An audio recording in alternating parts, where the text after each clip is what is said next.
অনুপ্রবেশ নিয়ে করা সুপ্রিম কোর্ট। আপনারা জানেন ওরা অনুপ্রবেশকারী, কিন্তু তাদের জন্য কি লাল গালিচা চান নাকি? মামলাকারীকে প্রশ্ন সুপ্রিম কোর্টের।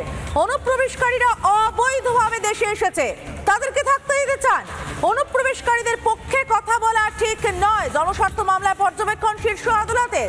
গোটা দেশের জন্য শীর্ষ আদালতের এই পর্যবেক্ষণ নিঃসন্দেহে একটা নজির হয়ে থাকবে, যখন অনুপ্রবেশকারীদের রীতিমতো পুষে রাখার মতো বহু উদাহরণ আমরা আমাদের রাজ্যেই দেখতে পাচ্ছি। সুকান্ত মজুমদার ফোনে রয়েছেন। সুকান্ত বাবু, সুপ্রিম কোর্টের পর্যবেক্ষণ আপনি নিশ্চয়ই দেখেছেন।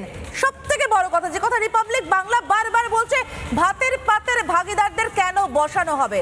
আপনার মনে হয় এরপরে আমাদের রাজ্যের চেহারা আদৌ ফিরবে, নাকি ভোট বাক্সের জন্য সুপ্রিম কোর্টের কড়া পর্যবেক্ষণের পরও পুষে যাবেন মমতা বন্দ্যোপাধ্যায় অনুপ্রবেশকারীদের?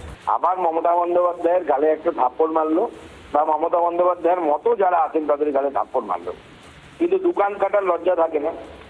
এই রাজ্য সরকার হচ্ছে দোকান কাটা, এবং এটা ঠিকই করে নিয়েছে ভারতের ডেমোগ্রাফি তারা চেঞ্জ করেই ছাড়বে।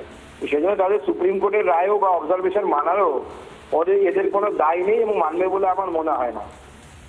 তো আমার সেই জন্য মনে হয় যে এরা নিজের কাজ করেই যাবে, কিন্তু সুপ্রিম কোর্ট যে আজ যে অবজারভেশন দিয়েছে, এই অবজারভেশন এদের গালে, অর্থাৎ যারা রোহিঙ্গাদেরকে আমাদের দেশে আশ্রয় দেওয়ার, নাগরিকত্ব দেওয়ার পক্ষে যারা সওয়াল করে, তৃণমূল কংগ্রেসের মতো দলেরা, তাদের গালে একটা সপাটে থাপ্পড়। সুকান্ত বাবু, আপনার